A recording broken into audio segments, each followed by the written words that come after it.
Shteti jam unë, jo ju. Kini kujdes, se ju heq kapelet dhe pastaj ju jap hakun. Ju e dini kush jam unë. Këto fjalë nuk i tha një politikan, nuk i tha një minister, nuk i tha një prokuror, i tha Gjergj Luca, një biznesmen peshku, punonjësve të policisë së Lezhës në verën e vitit 2007, dhe ata që ndruan në këmbë përpara tij, ndërsa ai kërcënonte se do t'ua hiqte kapelet. Sot, Gjergj Luca është tjetër njeri. E sheh në ekranin e telefonit, ku videot e tij mbledhin mira shikime. E sheh në gazeta, ku shkruhet për biznesin e tij të peshkut. E sheh në restorantet e tij në Shëngjin e në Tiranë. E sheh në konferencat ku politikanët e lavdërojnë si shembull të sipërmarrjes shqiptare. Kompania e tij Rozafa kontrollon më shumë se 60% të prodhimit të peshkut në të gjithë vendin. Zotëron 15 anije peshkimi. Ka marrë nga shteti rreth 500.000 metra katror prona publike. Ka marrë nga buxheti i shtetit dhe nga Bashkimi Evropian rreth 1.3 miliard lek fonde. Por pas kësaj fasade suksesi, fshihet një tjetër histori.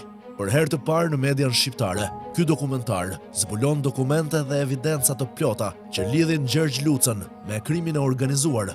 Evidencë që tregojnë lidhjen e tij të ngushtë me Pollumb Gjokën, i arrestuar nga Spaku në vitin 2023 për pastrim parash dhe porositje vrasjeje.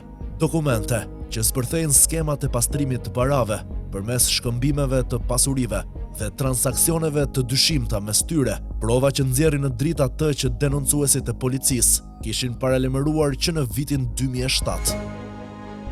Një histori që nis në vitin 1998, kur raportet ndërkombëtare përshkruanin atë si kokën e 4 linjave të trafikut të kokainës.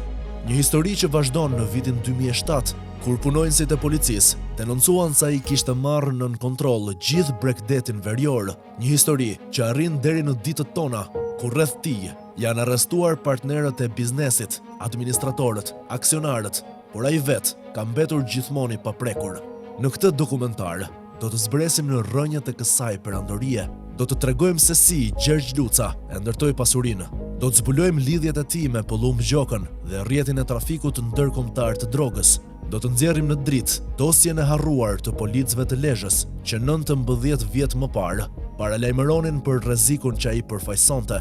Do të ndjekim gjurmët e paras, nga kazinot te pronat shtetërore, nga fondet publike te kompanit fantazma, nga transaksionet notariale te shkëmbimet e pasurive, dhe do të pyesim si ka mundësi që ai vetë nuk është prekur kurrë. Ky është rrëfimi i Gjergj Lucës.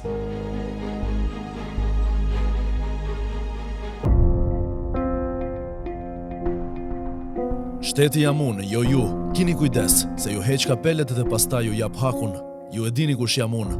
Ky është vetëm një fragment tronditës i një raporti të vitit 2007, të dërguar në Ministrinë e Drejtësisë nga një grup punonjësish policie të friksuar për jetën e tyre.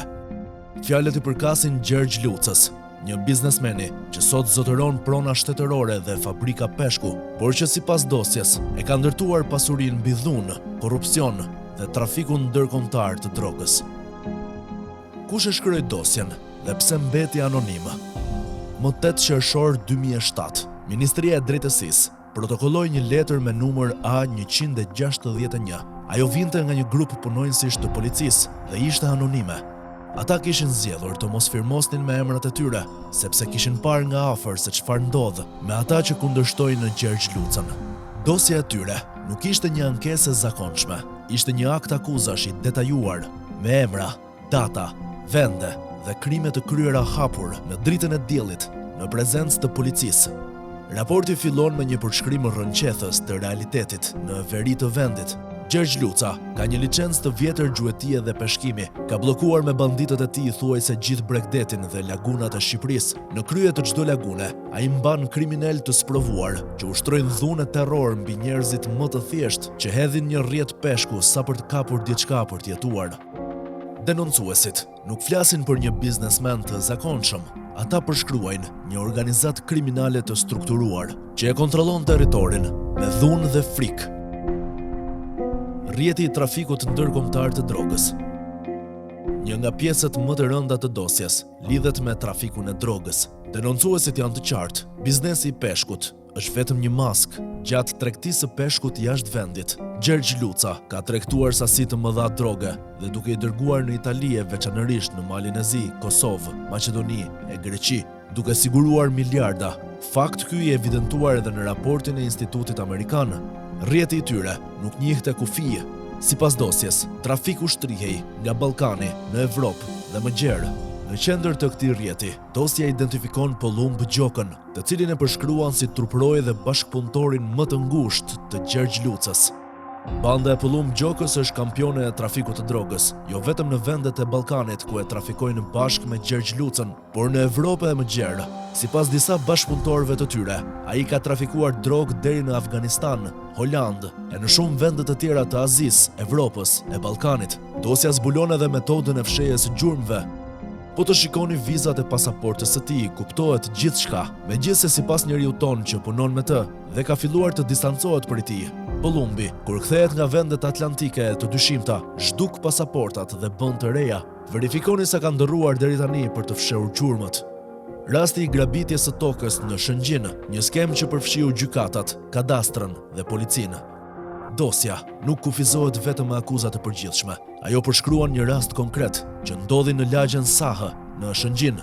Viktima ishte një fshatar tjetër, me të njëjtin emër, Gjergj Luka, i cili kishte tapite vjetra dhe i kishte saktësuar kufijt me vendim gjykate.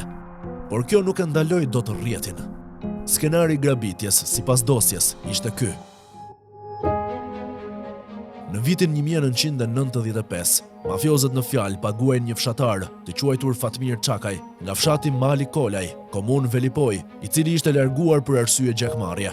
Pas verifikimit, ai nuk përputhet me listën e banorëve që ka gjetur në vitin 1991 në komunën Shëngjin. Arbitrarisht, i japin afro 20 dynym. Këto rregullohen shpejt e shpejt nga komuna, kadastra, hipoteka, të cilat ja faturojnë kënetën tokë buke dhe Fatmiri e shet gjoja 18 milion lek, por Gjergj Luca e ka në aktin e shitblerjes në pronësi kënet. Kur familjarët e pronarit të vërtet dolën për të kundërshtuar, Gjergj Luca reagoi me dhunë.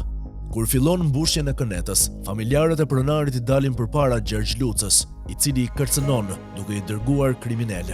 Dhe pikërisht këtu del roli i Pollumb Gjokës, i cili sipas dosjes është një nga ekzekutorët që zbaton terrorin në terren.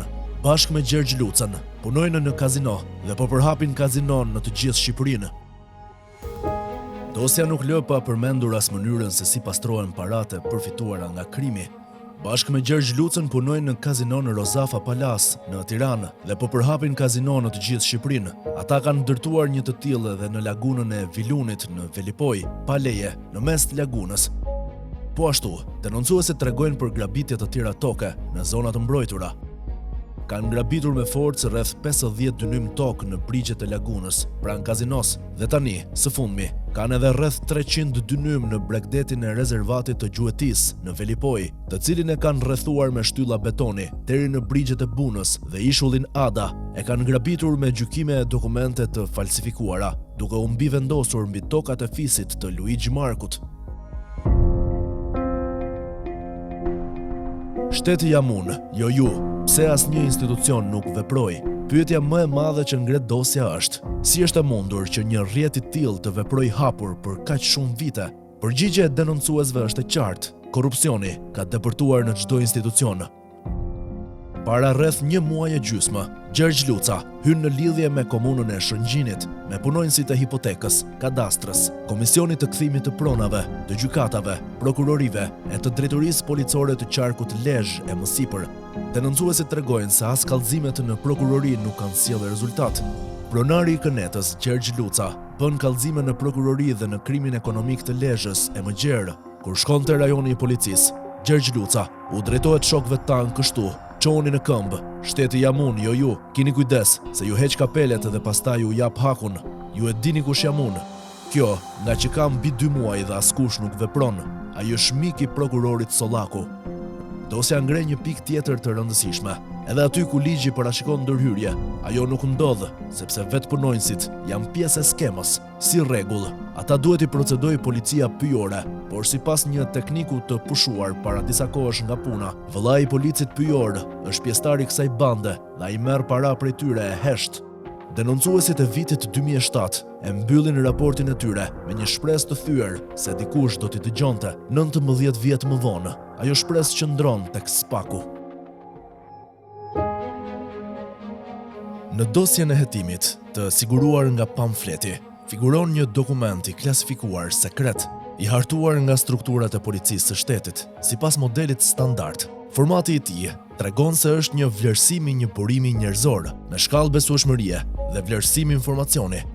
Në rubrikën e vlerësimit të burimit, dokumenti nuk e përcakton në mënyrë të plotë shkallën, por nga konteksti kuptohet se informacioni vjen nga një burim i konsideruar i besueshëm. Në përshkrimin e plotë të informacionit thuhet: shtetasi Pollumb Gjoka, bashkëpronar në hije i Rozafa, me banim në Velipoj, është person që është marrë vazhdimisht me shitjen dhe trafikimin e lëndëve narkotike. Aktualisht, ai ka kaluar në rolin e organizatorit dhe drejtuesit të kultivimit të bimëve narkotike, produktin e të cilave e transporton në Itali me gomone nga zona e Vilunit në Velipoj.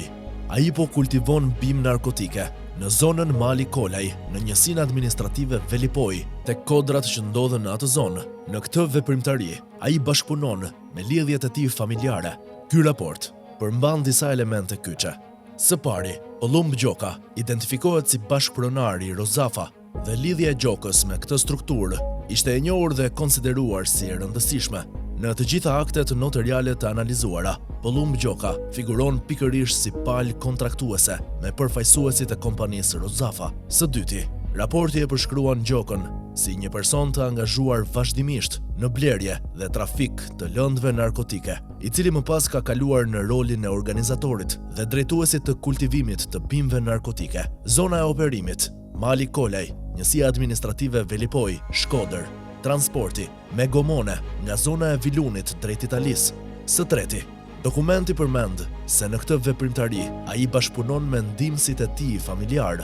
Ky detaj përputhet me modelin e strukturave të krimit të organizuar, ku figurat kyçe përdorin familjarët për të mbuluar operacionet. Raporti nuk mban datë të qartë në fragmentin e paraqitur, por sipas burimit të pamfleti, përfshir referencat për kultivim në Mali Kolaj. Ai përket një periudhe kur Pollumb Gjoka tashmë ishte identifikuar nga policia shqiptare si pjesë e një rrjeti trafiku. Ky dokument, i klasifikuar sekret dhe i shpërndar sipas rregullave të brendshme të policisë së shtetit, dëshmon se lidhja e Pollumb Gjokës me Rozafën nuk ishte thjesht një marrëdhënie biznesi, por pjesë e një profili kriminal të njohur nga autoritetet. Gjithçka fillon më 11 prill 2011. Atë ditë, në zyrën e noteres Tamara Malaj në Tiranë, nënshkruhet një akt marrëveshjeje. Paraqiten dy persona. Njëri është Pollumb Gjoka, personi tjetër, nëna e Gjergj Lucës, firmoste si përfaqësuese e shoqërive të familjes. Ajo që firmoset aty është një borxh i madh, $872.420 amerikan. Sipas aktit, ky borxh vinte nga bashkëpunimi në lojrat e fatit mes Pollumb Gjokës dhe shoqërive Rozafa që drejtoheshin nga familja Luca. Bashkëpunimi, thuhet aty, ishte mbyllur që në tetor 2010. Në letër duket e rregullt, por ka diçka që nuk shkon. Në këtë akt nuk figuron asnjë dokument mbështetës, as faturë, as kontratë origjinale, asnjë transfert bankare që të vërtetonte ekzistencën e këtij borxhi. Megjithatë, akti kishte vlerën e titullit ekzekutiv, sipas nenit 510 të kodit të procedurës civile. Në këtë fazë, Gjergj Luca nuk shfaqet askund, por shoqëria Rozafa ishte në pronësi dhe në kontroll prej tij. 2 vjet më vonë, në gusht 2013, një tjetër akt notarial hedh dritë mbi gjendjen reale të këtyre shoqërive. Këtë herë nuk janë përfaqësues të familjes Luca që deklarojnë. Është një bank. U paraqit zoti Ervin Gjomo, përfaqësues i Intesa San Paolo Bank Albania SHA. Deklarata notariale e tij zbulon gjendjen reale financiare të shoqërive Rozafa. Më 2/11/2001, kontrata e kredis numër 919, fraksion 351, shuma 150.000 euro. Më 17/10/2002, kontrata e kredis numër 979, fraksion 364, shuma 150.000 euro. Më datë 4/4/2003, marrëveshje numër 348, fraksion 158, shuma 350.000 euro. Të gjitha këto kredi ishin të siguruara me hipotekë mbi pronat në rrugën Luigi Gurakuqi, Tiranë, të njëjtat prona që do të shiten tek Pollumb Gjoka 2 vjet më vonë. Deklarata bankare dëshmon se shoqëritë e familjes Luca ishin të zhytura në borxhe ndaj bankave pa kapacitet për të shlyer as këstet e kredive. Në këto kushte, pretendimi se ato mund të kishin një borxh prej $872,420 ndaj Pollumb Gjokës dhe se ky borxh u likuidua plotësisht jashtë zyrës pa asnjë dokument pagese, është i pambështetur në realitetin financiar. Më 20 gusht 2013, përpara noterit Sokol Sh. Malaj, nënshkruhet akti i marrëveshjes për shlyerjen e detyrimit. Në të, Mimika Luca dhe Pollumb Gjoka deklarojnë se borxhi $872,420.37 është likuiduar plotësisht jashtë kësaj zyre dhe se nuk ka më asnjë detyrim ndaj njëri tjetrit. Po në të njëjtin akt, ata bien dakord që Mimika Luca t'i shes Pollumb Gjokës 4 pasuri të paluajtshme në Tiranë me vlerë totale €450.000. Këto prona ishin apartament 88 m2, rruga Luigi Gurakuqi, apartament 77 m2, rruga Luigi Gurakuqi, truall 128.3 m2, rruga Luigi Gurakuqi, bodrum 164.5 m2, rruga Luigi Gurakuqi. Kontratat e shitblerjes për këto prona u hartuan më datat 16 gusht 2013 dhe 12 shtator 2013. Në nenin 3 të kontratave të shitblerjes, përcaktohet qartë se çmimi i shitjes nuk i kalon shitëses, por depozitohet në llogarinë e noterit pranë Raiffeisen Bank dhe më pas transferohet direkt te banka për të likuiduar kredinë e marrë prej saj. Pra, Pollumb Gjoka bleu pronat, por paratë e tij shkuan për të shlyer borxhet bankare të kompanive të Gjergj Lucës. Ky është një mekanizëm klasik pastrimi parash. Paratë e pista që vinin nga aktivitetet kriminale të Gjergj Lucës u futën në qarkullim si shitje e lishme dhe u përdorën për të pastruar bilancet bankare të strukturave Rozafa. E thon shkurt, Gjergj Luca kishte nevojë të pastronte një sasi parash dhe të hiqte qafe borxhet bankare të strukturave të tij. Pollumb Gjoka ishte ai që vepronte në terren, që firmoste, që shfaqej në dokumente. Parat hynë në këtë qarkullim letre si borxh, më pas si shitje pronash dhe në fund përfunduan te banka si shlyerje kredie të ligjshme. Pas këtyre transaksioneve, kompanitë e lidhura me Pollumb Gjokën, si Imperial Group, Imperial Construction dhe Imperial Resort, fillojnë një rritje të menjëhershme të aktivitetit dhe investimeve. Në letër, gjithçka dukej normale, në realitet ishte pastrim parash i organizuar. Dhe kjo nuk ishte hera e parë që ata përdornin këtë mekanizëm. Një vit e gjysmë më parë, në dhjetor 2010, ishte nënshkruar një tjetër kontratë. Më 7 tetor 2009, Pollumb Gjoka bleu 9100 m2 tokë bujqësore në fshatin Gocaj, Lezhë, për shumën e 28 milion lekëve të vjetra, rreth 25.000 euro. Kjo dëshmohet nga kontrata e shitblerjes së hartuar përpara noterit, e regjistruar në ZRPP Lezhë. Më 30 dhjetor 2010, Pollumb Gjoka ja shiti të njëjtën tokë Gjergj Lucës për shumën 700.000 euro. Kontrata u hartua nga noterja Tamara Malaj. Brenda një viti, e njëjta tokë kishte kaluar nga 25.000 euro në 700.000 euro, një rritje prej 3.500%. Pra kemi të bëjmë me një rritje të menjëhershme për një tokë në një fshat rural të Lezhës. Diferenca prej rreth 679.000 eurosh nuk shoqërohet me asnjë ndryshim urbanistik, ekspertim tregu apo investim që ta justifikoj. Edhe sot që flasim, toka në fshatin Gocaj të Lezhës shitet në treg rreth 15 deri në 20 euro për metër katror. Kjo do të thotë se një tokë prej 9100 metra shkatror do të kishte një vlerë tregu rreth 90.000 deri në 135.000 euro. Pra edhe sot, kur çmimet e pasurive të paluajtshme janë rritur shumë krahasuar me vitin 2009, kjo tokë nuk i afrohet asnjëherë vlerës 700.000 euro. Kjo diferencë pa justifikueshme përforcon dyshimet për një transaksion të përdorur për pastrim parash mes Pollumb Gjokës dhe Gjergj Lucës. Ky transaksion përfaqëson një model të pastrimit të parave, krijimi i një fitimi të fryrë në letër, ku paratë e pista futen si diferencë çmimi dhe dalin si kapital i ligjshëm nga një investim i suksesshëm. Blerësi është struktura e Gjergj Lucës, Rozafa, shitësi është Pollumb Gjoka dhe të dy janë të lidhur në të njëjtin rrjet. Në të gjitha këto dokumente, emri i Gjergj Lucës nuk shfaqet asnjëherë, ai nuk firmos asnjë akt, nuk paraqitet përpara asnjë noteri, por nëse i lexon me kujdes, e sheh hijen e tij në çdo rresht, sepse nëna e tij, që firmoste në këto akte, nuk ishte ajo që drejtonte këto operacione. Ajo ishte një grua në moshë, e nderuar në art, që firmoste aty ku i thoshte i biri. Dhe Pëllumb Gjoka, që shfaqet në çdo kontratë, ishte dora e zgjatur e Gjergj Lucës në këtë botë transaksionesh. Kështu funksiononte sistemi. Gjergj Luca qëndronte në hije, por gjithçka qarkullonte rreth tij, borxhet që shlyeshin pa para, pronat që ndërronin pronar pa lëvizur asnjë cent, fitimet e fryra që kthenin parat të pista në kapital të ligjshëm. Të gjitha këto kishin një qëllim të vetëm, të pastronin parat dhe të mbronin strukturën. Një rrjet i organizuar në hije. Dokumentet e sipërcituara, që përfshin akte notariale, deklarata bankare, raporte policore dhe kërkesa ndërkombëtare për transferim procedure penale, hartojnë një tablo të qartë të një rrjeti të organizuar të krimit dhe të pastrimit të parave të trafikut të drogës. Në qendër të këtij rrjeti qëndron Gjergj Luca.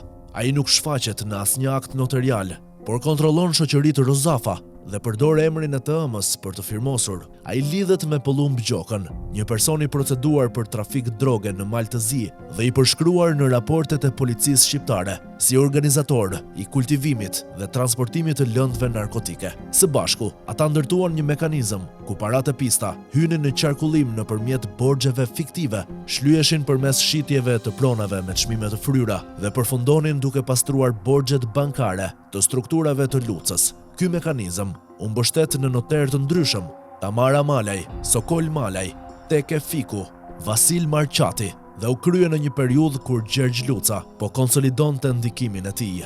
Gjergj Luca nuk firmosi kurrë, por gjithçka të çonte tek ai.